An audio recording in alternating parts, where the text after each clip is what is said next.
இன்றைக்கி நம்ம திரைவிமர்சன நிகழ்ச்சியில் இயக்குனர் நந்தகிஷோர் இயக்கத்தில் வெளியே வந்திருக்கிற ரிஷபா படத்தை பற்றி பார்க்க போகிறோம். இந்த படத்துடைய கதையை பற்றி பார்த்தோம்னா, படத்துடைய ஆரம்பத்தில் ராஜா காலத்தில் காட்டுறாங்க. அப்போது மோகன்லால் ஒரு ராஜாவாக இருக்கார். அந்த சமயத்தில் இந்த காலக்கயர்களுக்கெல்லாம் தலைவராக இருப்பான்ல, அப்படியாப்பட்ட ஒரு ஆளை அழித்து ஒழிக்க வேண்டிய ஒரு ஆளை அழித்து ஒழிக்கிறதுக்கான ஒரு ஃபைட் நடக்குது. அந்த ஃபைட்டில் அவனை போட்டு தள்ளுறன்ற பேரில் பக்கத்தில் இருக்கிற ஒரு சின்ன பையனை சேர்த்து போட்டு தள்ளிடுறாரு.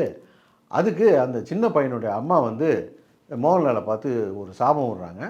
எப்படி என் கண்ணு முன்னாலேயே துடி துடிக்க என் பையனை கொன்னியோ, அதே மாதிரி உன் பையனும் துடி துடிக்க சாவான் அப்படின்னு சொல்லிட்டு ஒரு சாபத்தை விடுறாங்க. அங்கே கட் பண்ணி ஓப்பன் பண்ணால் இப்போ நிகழ்காலத்தில் காட்டுறாங்க. நிகழ்காலத்தில் மோகன்லாலும் அவருடைய பையனும் சந்தோஷமாக அந்யோன்யமாக தான் இருக்கிறாங்க. மோகன்லாலை ஒரு பெரிய டைமண்ட் வியாபாரியாக காட்டுறாங்க. ஆனால் அவர் படம் முழுக்க எப்போ பார்த்தாலும் சமயக்கட்டில் சப்பாத்தி தான் சுட்டுக்கிட்டு இருக்காரு. இந்த டைமண்ட் வியாபாரிக்கும் அவருடைய பையனுக்கும் ஒரு கட்டத்துக்கு மேலே ஒரு மோதல் ஏற்படுது. அதுக்கப்புறம் என்னாச்சு அப்படிங்கிறது இந்த படத்துடைய கதை. இந்த படத்தை நாங்கள் ஆர்வமாக போய் பார்த்ததுக்கு முக்கியமான காரணம், இந்த வருஷத்தில் மட்டுமே மோகன்லால் ஹீரோவாக நடித்து 3 ஹிட்டு படம் கொடுத்துருக்காரு.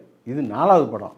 படம் எப்படி தான் இருக்குமோ அப்படின்னு உட்காந்து பார்த்தா, இவங்க மித்தாலஜிக்கல் ஃபேண்டசி ஆக்ஷன் ட்ராமா படம் எடுக்கிறேன்னு சொல்லிவிட்டு, படம் என்னமோ மலையாள படம் தான், மொக்க தெலுங்கு படத்தை மலையாளத்தில் டப் பண்ண மாதிரி எடுத்து வச்சுருக்கிறாங்க. மொக்க தெலுங்கு படம்னா மொக்க படம்னு கிடையாது. நம்ம ஊர்லேயும் மொக்க படம் எடுப்பாங்க. அதெல்லாம் படம் பார்க்கவே தேவையில்லை, போஸ்டரை பார்த்தாலே தெரிஞ்சிடும் இது மொக்க படம்ன்ட்டு.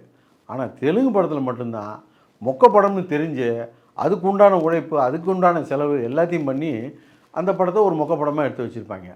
இவங்க அப்படி ஒரு வேலையை கூட பார்க்கல. இதில் என்ன பிரச்சனைனா, இதுக்கு முன்னால் இந்திய சினிமாவிலேயே இதே மாதிரி கதையை வச்சு இதை விட நல்ல படங்கள்லாம் வந்திருக்குது. உதாரணத்துக்கு சொல்லப்போனால் பல வருஷங்களுக்கு முன்னால் வந்த மகதீரா, அந்த ஸ்டாண்டர்டு கூட இன்றைக்கி ஒரு படம் வரல. இவங்க கதையை தான் வந்து கிமுவில் ஆரம்பித்தாங்கன்னா மேக்கிங்கே கிமுவில் எடுத்த மாதிரி தான் இருக்குது. படமே ஒரு கிரிஞ்சு குவியல் ஆகிப்போச்சு. படத்தில் இந்த மோகன்லால் அவருடைய பையன் சீனாக இருக்கட்டும், அல்லது அந்த பையன் வந்து லவ் பண்ணுற சீனாக இருக்கட்டும், இதுலேயே இடவேளை வந்துருச்சு. இடவேளைக்குள்ளேயே ரொம்ப டயர்ட் ஆகிட்டோம். அதுக்கப்புறம் செகண்ட் ஹாஃபில் ஒரு கதை சொல்கிறாங்க, அதை கேட்கறதுக்கெலாம் நம்ம தயாராகவே இல்லை. படமே ரன் டைம் ஒரு 2 மணி நேரம் தான் இருக்குது. ஆனால் இவங்க பென்கர் எடுத்த மாதிரி ஃபீல் பண்ணி படத்தை எடுத்து வச்சுருக்கிறாங்க.